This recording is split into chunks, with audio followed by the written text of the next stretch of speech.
Hey guys, welcome back to The Anchor Show. My name is Andrew. So if you're new here, welcome. I'm glad that you found this channel.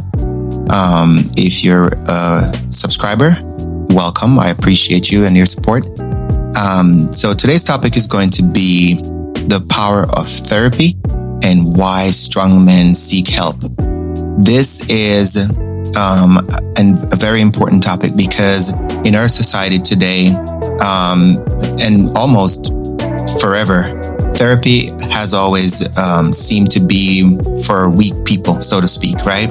Especially as a guy going to therapy, many see that as taboo, many see it as weak, many see it as even unnecessary. But as a therapist, as a father, as a husband, as someone who served in the military, I've had a wide variety of experiences throughout my life. I can tell you right now that therapy is key. Therapy is important. Therapy is powerful. Now, the one thing that I will say about therapy, I think I've said this in a previous video and I'll say it again because this is how important it is. Even though therapy can be beneficial and instrumental in, kickstarting your emotional growth, ultimately, the decision to become a better version of yourself is 100% on you, right? Nothing or no one is going to make it happen except for you. Therapy can jumpstart, it can kickstart, a certain process, certain mindset, a certain mentality. But when it really boils down to it, the action taking piece of it, that's all on you as an individual, right? It's on me, it's on you, it's on us all, right? But let's talk about why therapy is important. One, it enhances self-awareness. It teaches good problem solving and emotional resilience, right? Think about this. Athletes, politicians, celebrities, all of these folks, right? All of these people that you look up to or that you think is cool and whatever, they all got a therapist. They all do. Everybody has a therapist. And why? Why is that though, right? It's not because they're weak. It's because they understand the power of therapy, especially one-on-one individual talk therapy. Because when you step into a therapy session, right, there's this relationship between you and your therapist that is non-judgmental. It's a good therapist, because you do have crappy therapists, let's be honest. But when you step into the office, or even if it's a virtual session with a good therapist, that space should feel like soft. It should feel welcoming. It should feel calming. If nothing else, it should feel calming, welcoming, and non-judgmental. Most importantly, non-judgmental, right? So this is a space where you can go and you can be vulnerable. You can talk about the things that are, truly bothering you, or at least this is a space where you get to get help with unpacking all of those underlying issues that is affecting your life that you might not even know was affecting your life. Especially childhood traumas. A lot of people, a lot of men carry around, issues from childhood, from teenage years, etc.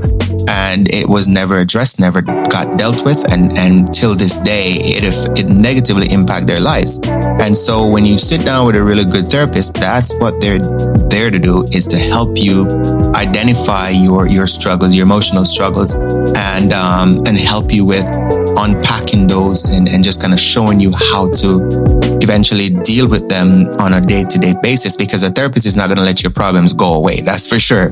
It's not going to disappear. But gradually, with applying the tools and the skills that you learn in the therapy sessions, you will then be able to, maneuver life in a less stressful way, right? The myth of going to a therapist is making you weak. It's quite the opposite, right? Seeking help is actually manly. Seeking help is manly. I'll say it again. Seeking help is manly. It's masculine. It's intelligent, right? It's like if you think about an officer in charge of like a squad, for example, right? And this officer is uncertain about something, right? he can lead his whole squad into an ambush and get everybody killed, right? Or he can put his ego aside and seek further help, further information to make sure that he's not walking into a trap, right? Ego is a killer. A lot of times why men especially shun away from going to a therapist. Sometimes it's even marriage therapy. It's not even just your personal growth and sometimes even in marriage. Men shy away from those kind of things because for one, they don't believe in it. And two, they feel like it's weak sauce, right? I don't need nobody to tell me what to do or blah, blah, blah. No, that's ignorant, man. That's your ego talking. That's ignorant. I'm telling you right now, that is ignorant. Being one of the traits of being a real good man and a real good leader is identifying your weaknesses and finding ways to strengthen and improve those weaknesses. And say, when it comes on to emotional awareness, a lot of people aren't, for some people, they're not self-aware. You could be insufferable to be around because, something's bothering you inside that you don't even know it's bothering you, right? But you're just this miserable, insufferable person to be around. And you just drive your wife crazy, drive your kids crazy because you're dealing with this internal issue that you don't even know is an issue, right? And yet you're going to say, I don't want to go to therapy. I don't want to go talk to no therapist. That's ignorance. That's ego, right? And the opposite of that, which is, something's going on. I might not sure what it is, but let me go seek help. Let me go try to find out. No, that's more manly, right? Because when you've improved your self-awareness, improve your emotional intelligence, improve your emotional regulation, improve emotional strength and resilience, those things ultimately make you a better individual, a better partner, a better dad, a better friend, a better child, better son, better brother, etc. It makes you a better person in the workplace, right? So therapy is important, right? And what we need to start doing is normalize seeking help, normalize going to a therapist, right?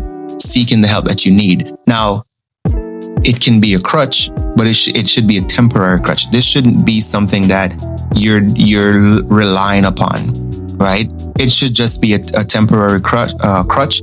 And once you've learned the skills and the tools to be successful on your own as an individual, then you just got to apply those.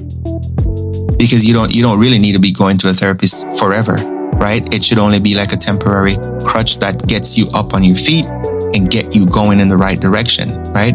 But eventually you got to apply those tools and skills that you've learned, right? It's about taking action. Information without action or knowledge without action is nothing, right? It's taking the necessary action to change your life and your outcome. And one of the best ways to start is to go to therapy. I'm not advocating that because I am a therapist by profession, but I'm advocating that because I know firsthand the power of therapy and what it can do for you once you're open-minded and you allow yourself to learn and receive new information, right? So let's normalize going to therapy sessions. Let's normalize seeking help when we need it. Let's normalize improving self-awareness and emotional intelligence and emotional regulation, right? Let's normalize these things.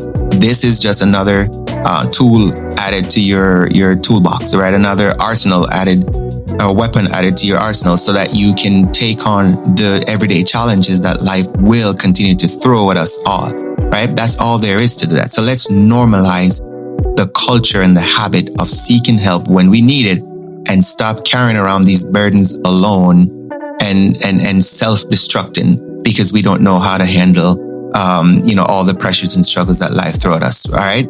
So that is it for this one, guys. I hope you got some value from that. Please remember to like and subscribe to the channel. Turn on the notification bell so you are aware of the next video.